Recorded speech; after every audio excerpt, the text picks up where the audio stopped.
Okay, so picture this, the early 7th century. A brand new force, literally bursting out of the Arabian desert, decides to challenge a global superpower right in its own backyard. This is the incredible story of the lightning-fast conquest of Iraq, all led by the military genius Khalid ibn al-Waleed. And it really all starts with the unique mindset of the army he was leading. To really get what's happening here, you have to start with this. This single sentence which Khalid sent to the Persian rulers isn't just a threat. No, it's a whole philosophy. It tells you everything you need to know about his army. I mean, this was a force that saw the world, and even life and death, in a completely different way than their opponents. And that brings us to the big question we're digging into. How was this even possible? Seriously, how did an army from a newly unified Arabia manage to take on the mighty Sasanian Persian Empire, a civilization that had been around for centuries, and win so decisively? Well, the answer is this amazing mix of brilliant strategy and a totally revolutionary code of conduct. All right, first things first, let's set the scene. Because to really appreciate the genius of this campaign, you have to understand the sheer scale of the challenge they were up against. This was a true David versus Goliath situation, no question about it. So on one hand, you've got the Persian Empire, this massive, wealthy superpower with a huge professional army, defending its own fortified territory. And on the other hand, the early Muslim army. They were totally outnumbered, lightly armored, but they were incredibly fast and held together by a powerful new faith. On paper, this shouldn't have even been a contest. But the Muslims had a secret weapon, the strategic mind of Khalid ibn al-Waleed. And his genius was about to be put to the ultimate test at a place called the Battle of al-Waljah. So, after getting hit with an early defeat, the Persian emperor Chosroes was furious. I mean, absolutely livid. He put together this enormous force with one goal: to trap the much smaller Muslim army between two of his own armies and just wipe them off the map. The Persian commanders were sure this was going to be the end of the line for them. But Khalid had other ideas. He flipped the Persians' trap right back on them. After scouting the battlefield himself, he picked this wide, flat plain that was perfect for his fast-moving cavalry. And his plan, honestly, it was unbelievably audacious.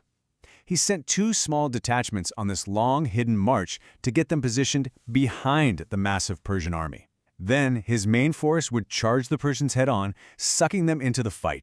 The whole thing, the entire battle, it all came down to this one critical moment, a perfectly timed attack from 3 directions at once. If any part of it failed, if the timing was off by even a minute, his small army would have been completely swallowed up.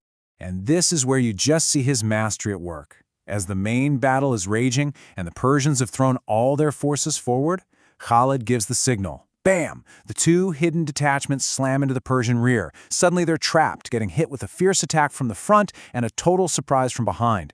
The huge Persian army just collapsed into absolute chaos. It was a tactical masterpiece. A victory like this, so total, it really shows us the first key principle of how they operated, and it came directly from the teachings they followed. They were taught to be completely forceful, totally unyielding when they were facing aggression on the battlefield. This wasn't just random violence. It was a disciplined, focused use of power against a hostile army. But you know, winning out on the open battlefield, that was only half the equation. To really conquer Iraq, Khalid had to take its ancient walled cities. And that required a completely different strategy, one that was all about setting conditions, as we see at the siege of al-Heerah.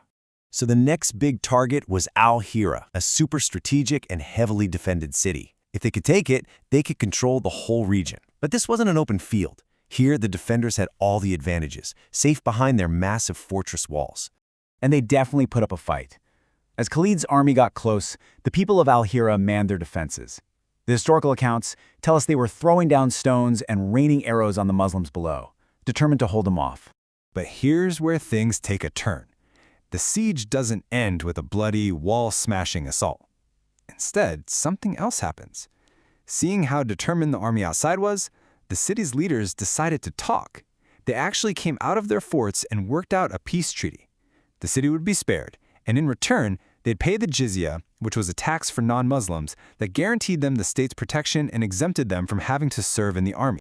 And this is the really critical part. What happened after the city surrendered? There was no sacking, no looting, no forcing people from their homes. In fact, Khalid gave a specific order that the local farmers and peasants were to be left alone to work their land. I mean, that was just a radical idea compared to how warfare was usually conducted back then. And here you have it, the other side of the coin. This reveals that second, equally important principle they live by. While they were absolutely forceful on the battlefield, they were taught to be merciful and just with non-combatants. They honored the treaties they made. It was a disciplined code that balanced raw strength with real compassion. Okay, so with the military situation in Iraq now pretty much under control, Khalid turns his gaze to the very heart of the Persian Empire itself. He decides it's time to send a message, but not with swords. This time, he'd use words. From his new position of strength in al-Heerah, he writes a letter directly to the kings of Persia. Now, this wasn't a request or a negotiation. It was a declaration from a new power that had just shown up on their doorstep.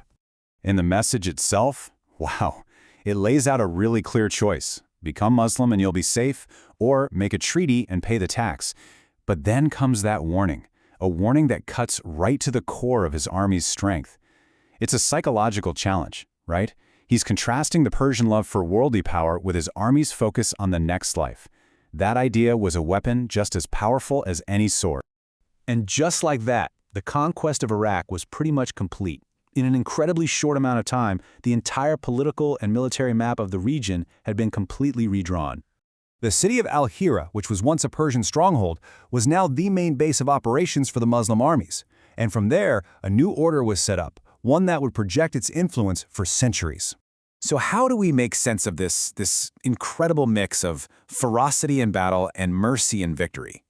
Well, the key that unlocks it all is found right in the Quran. This verse just perfectly captures the ideal they were striving for, to be tough and unyielding against aggression, but at the same time, to be compassionate and just in how they govern.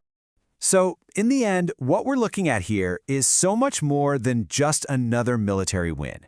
It was a whole new kind of conquest. It was defined not just by the tactical brilliance of a general like Khalid, but by this revolutionary code of conduct that fused incredible martial strength with a clear moral and spiritual discipline. And that kind of leaves us with one final big idea to think about. We usually measure conquests by military tactics or the power of their weapons, but the story of Khalid's campaign in Iraq makes us ask a totally different question. What happens when an army's greatest weapon isn't a piece of steel, but the sheer power of its conviction?